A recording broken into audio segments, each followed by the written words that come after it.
여러분 안녕하세요. 한국 양봉벌침계획조항의 박종규입니다. 자, 이제는 4월입니다. 4월이 되면은요, 우리가 절기가 어떤 절기가 들어있는지요, 청명과 한식이 들어있는 그러한 계절이 4월입니다. 청명과 한식을 기점으로 해서 우리가 보건관리를 또 해야 될 줄로 봅니다. 우리 농사일들도 이런 절기에 따라서 우리가 하듯이 우리 보건관리 역시 마찬가지입니다. 4월이 되면은요, 보건관리는 유밀기가 다가오면서 꿀 다수확을 하기 위한 보건관리를 잘 해나가야 된다고 봅니다. 이때 같은 봉군이라도 관리를 어떻게 하느냐에 따라서 채빌량이 차이나는 그런 시기가 바로 4월달이다, 이렇게 보겠습니다. 또한 벌을 늘리고자 하는 그런 분봉관리 또한 마찬가지일 것입니다. 그 정도로 4월달 중요하다, 이렇게 보겠습니다. 5가지 키워드를 보면서 1부에서 해드리고 또 이어서 2부까지 해서 여러분들과 함께 하도록 하겠습니다. 자, 1부를 보시게 되면, 1부에 첫 번째를 보시게 되면요, 산란촉진, 또 육아를 위한 보온이 또 철저히 돼야 되겠고요. 그 다음에 정소를 하면서 평균 작업도 일어나는 시기가 바로 4월달이다, 이렇게 보겠습니다. 조소 작업, 즉 집짓기도 4월달에 왕성하게 일어나는 그런 시기이기 때문에 조소 작업도 어떻게 해야 되는 건지, 또 분봉열을 방지해야 되는데 4월달과 되고 5월달이 되면요, 본능적으로 자연 분봉이 많이 일어나게 됩니다. 이것도 방지를 해야지 우리가 꿀을 다수확을 할 수 있다, 이렇게 봅니다. 이 정도의 키워드를 가지고 여러분들과 함께 하도록 하겠습니다. 산란 촉진을 위해서 우리가 어떻게 해야 되느냐, 4월달에 지금부터 약 4월 15일 20일까지 산란이 태어났거나 늦어도 15일에서 20일까지 산란한 벌들이 꿀을 따올 수 있는 청년 일꾼이 되겠습니다. 그렇게 하려고 그러면은 우리가 산란을 지금 많이 받아야 됩니다. 이렇게 전 소비에 귀산란을 한 것이 꽉 이렇게 많이 받아야지 되는데, 이거를 놓치시면 안 됩니다. 만약 이거를 산란 촉진하기 위해서 우리가 어떻게 해야 되냐, 첫째, 식량이 전량이 돼서는 안 됩니다. 화분 또한 마찬가지입니다. 그렇게 하기 위해서는 물도 개면서 같이 이렇게 주셔야 되는데, 물을 우리가 급수를 할 때는 꼭 소금을 같이 타서 급수를 하시라고 했습니다. 여러분들, 물이 왜 필요하냐, 식량과 화분을 녹여서 애벌레를 키도 육아를 할 때, 애벌레한테 줄 때 꼭 물이 필요합니다. 우리 사람도 물이 없으면 안 되죠. 똑같은 원리입니다. 그래서 이 세 가지는 육아의 3대 요소로서 필수적으로 절대로 떨어지면 안 됩니다. 이때 물도 깨끗한 물, 좋은 물을 주셔야 됩니다. 혹자들은 주변에 물들이 많이 있는데 뭘 주느냐, 이렇게 합니다. 그러면 벌들이 어떻게 해결할까요? 물 찾으러 헤매요. 물 찾으러 헤매다가 체력이 소진돼서 돌아오지 못할 수도 있고요. 그 물을 길러온다 하더라도 오폐수를 가져오기 때문에 그걸 애벌레한테 준다? 결국 질병과도 연결될 수가 있습니다. 그래서 우리가 좀 귀찮지만은 꼭 물, 즉 급수를 제대로 해주시면은 보건 관리를 잘 할 수 있다, 이렇게 보겠습니다. 그래야지 지금 보시는 바와 같은 이런 봉판이 형성될 수 있다, 이렇게 보겠습니다. 기억하시다가요, 참고를 하시기 바랍니다. 두 번째는 보온입니다. 오늘도 우리 회원 한 분한테 전화 받았습니다만, 강원도에는 영하 8도까지 내려갔다고 합니다. 물론 야간입니다. 그런가 하면은 낮의 온도는 15도까지 올라갑니다. 그렇다면 하루의 온도 편차가 얼마입니까? 20도 이상이 납니다. 이렇게 지역마다 차이가 있습니다. 제가 있는 곳은 경기도 남양주 지역이기 때문에 영하로는 내려가지는 않습니다. 그래서 여러분들이 있는 그 지역에 따라서, 온도에 따라서 공간관리도 조금씩 달라진다는 거 여러분들 알아두셔야겠습니다. 자, 그래서 보온을 해주시는데, 지금 보온은요, 지난번에도 말씀드렸다시피 겨울 월동 보온하고 차이가 있습니다. 지금 보온은 육아 보온이기 때문에 겨울에 월동 보온보다 훨씬 더 잘 보온해 주셔야 된다는 것은 여러분들이 잘 아실 겁니다. 환기를 잘 해주시면서 보온을 철저히 해주셔야 된다는 겁니다. 보온을 해주라 그러니까 전혀 환기를 되지 않으면 결국 꼭 매 싸버리면요, 질식하거나 안이 너무 뜨거워서 산란율이 떨어질 수가 있습니다. 그래서 꼭 개포 기퉁이를 접어서 이렇게 환기가 될 수 있게끔, 또 벌도 호흡을 하기 때문에 나쁜 공기들이 빠져나갈 수 있게끔 이렇게 도와주시면 되면서 벌이 건강하게 큰다, 이렇게 되겠습니다. 자, 그렇게 하시고요.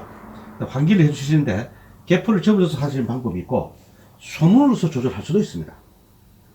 그래서 낮에는 소문을 좀 열어주시고 밤에는 좀 좁혀주시고 이런 일도 해주시면 해서 보온 관리에 굉장히 도움이 되면서 환기도 또한 된다, 이렇게 보겠습니다.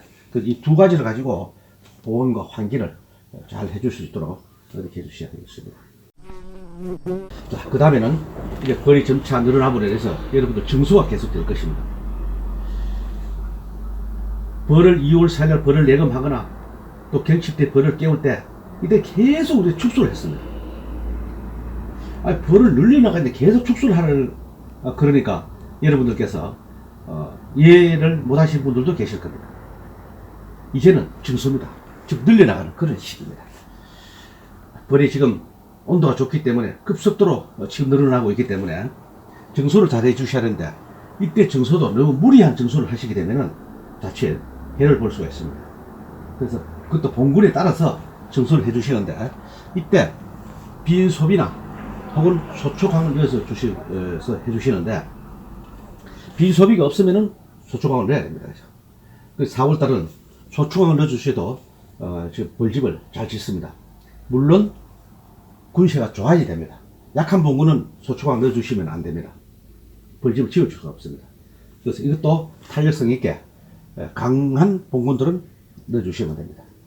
그래서 좀 강하다고 보고요, 잘 드러났다고 봤을 때 증소를 해주시는데, 한 장씩 해주시면 좋은데 강군의 경우는 2매 넣을 수도 있습니다. 이때 한 매는 벌집을 다 지는 소비, 한 매는 소초광을 해서 2개를 넣어서 여러분들 한번 넣어 보십시오. 그러면은 소초광도 벌집을 잘 짓습니다. 이때 바로 벌집을 잘 지으려고 그러면요, 식량이 절대적입니다. 식량이 부족하게 되면 벌집을 짓다가 말거나 울룩불룩하게 짓게 됩니다. 그래서 식량이 떨어지지 않게 잘 해주셔야지 된다라고 봅니다. 그 다음에 이제 분봉열 방지, 이런 얘기들을 여러분들 인터넷이나 다른 교재를 보고 이렇게 많이 들었을 겁니다. 분봉 나는 것을 방지하는 겁니다.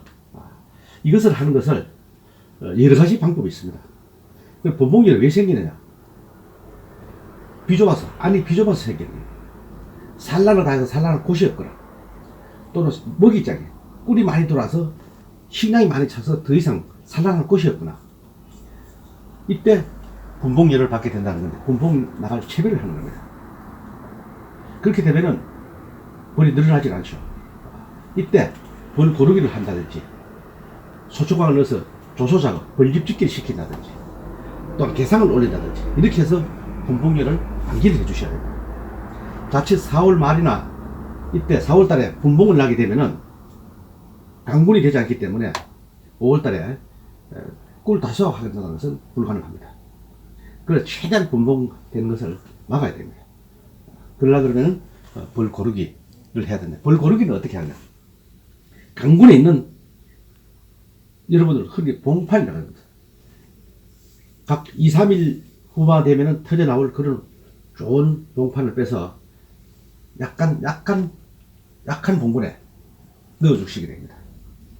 그리고 이 강군에 다시 비소비를 넣어주게 되면 산란도 유화가 되기 때문에 분봉날 생각을 하지 않죠. 또한 조소적, 소초광을 넣으니까 일을 시킵니다. 집짓는 일을 시키니까 분봉날 생각을 안 한다는 것이죠.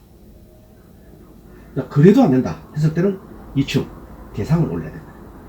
또 이거 이외에도 오랫동안 양분을 하신 분들은 또 다른 기술도 아마 있으리라고 봅니다. 그래서 어쨌건 분봉되는 것을 막아야 된다, 이렇게 봅니다. 반대로 나는 꿀보다도 봉분을 늘려나가는데 많이 신경 써야 하신 분들은 분봉을 하시면 되겠습니다. 여러분들이 포커스를 어디에 맞추느냐에 따라서 벌 관리하는 방법 다 달라지겠죠. 거기서 맞춰서 이렇게 하시길 바라겠습니다. 자, 쭉 벌집짓기입니다. 자, 조소 작업이 한창 지금 일어날 때인데요. 연중에 조소 작업이 가장 왕성하게 일어날 시기가 3번 있습니다. 첫 번째는 지금쯤 바로 벚꽃이 필 무렵에 많이 일어납니다. 꽃가루가 들어오고 꿀이 약간 들어오다, 자연 꽃가루가 꿀이 들어오다 보니까 벌집짓기가 잘 됩니다. 우리가 5월달 되면은 아가씨콜 필 무렵에도 마찬가지로 자연 꽃가루와 먹거리가 많기 때문에 이 조소 작업, 즉 벌집짓기가 왕성하게 일어납니다. 또한 6월달에 밤꽃이 필 무렵, 이때도 왕성하게 일어나죠. 이 3번의 기회가 있는데 이때 여러분들께서 이 벌집을 많이 만들어 놔야 됩니다. 우리 양봉인에게는요, 이 소비, 즉 이 벌집 소비는 큰 재산입니다. 이것이 많아야지 우리가 식량 소비도 만들 수도 있고 분봉도 할 수도 있고 여러 가지로 활용을 할 수가 있기 때문에 지금 많이 만들어 놔야 됩니다. 그래서 우리가 4, 5, 6, 7월 달에 가장 바쁩니다. 우리 양봉인들에게는 이런 조소 작업, 벌집도 마련해야죠, 꿀도 따야죠, 분봉도 해야죠. 여러 가지 일들이 한꺼번에 모여들어 있기 때문에 엄청나게 힘드는 그러한 계절에 이제 들어왔습니다. 그렇지만은 해야 됩니다. 자, 그렇게 하다 보니까 벌집도 짓고 빈 소비들이 많고 저밀 소비 또 이렇게 우리가 만들어 놓을 수가 있는데 이때 남은 저밀 소비나 빈 소비를 어떻게 보관할까요? 억지로 그렇게 귀하게 어려운 시간을 벌들이 고생해가면서 만드는 이 벌집을 보관을 잘못해서 소충을 먹게 되면요 끝납니다. 큰일을 하게 된다는 거죠. 그래서 이걸 보관을 잘 하셔야 됩니다. 보관은 여러 가지 방법이 있습니다. 양봉 기자재에서 파는 이루화탄소라고 있는 그런 것을 확인할 수도 있고요. 유황으로 이걸 보관하시는 분도 있고, 또 주정으로 하시는 분들도 있고, 여러 가지 방법이 있습니다. 여러분들의 기존 해왔던 방법대로 이렇게 하시는데, 저 같은 경우는 이렇게 하고 있습니다.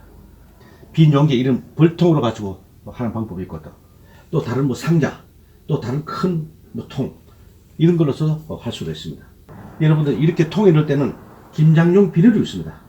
김장용 비닐을 사가지고 볼통에다 넣고 그 비닐 속에다가 차곡차곡 넣으시는데 이때 넣으실 때 주정을 가지고 분사를 합니다. 소비에다 분사를 해서 분무를 해서 넣고 나서 이 비닐 속에다가 그 주정을 한 컵 내지 반 컵 정도 쏟아버립니다. 대신에 이 비닐과 밑에 구멍이 나 있으면 안 됩니다. 구멍이 없다고 보고 넣으시면은 그 안에 그대로 주정이 바닥에 깔려 있겠죠. 이때 비닐을 차곡차곡 해서 다 테이프를 발라서 딱 봉해버립니다. 그러면은 1년 내내 두셔도 소충, 즉 벌레가 먹지 않고 깨끗한 소비를 우리가 보관할 수 있습니다. 저는 그렇게 하는데요. 여러분들에 맞는 여러 가지 방법이 있습니다. 그렇게 해서 어쨌건 이 소중한 우리 재산인 이 소비를 잘 관리를 해 주셔야 할 시기도 지금이라고 봅니다. 자, 이렇게 해서요, 여러분들께서 관리를 잘 하셔서 원래도 풍미를 기약해 보기를 바라겠습니다. 2부에서 뵙겠습니다. 감사합니다.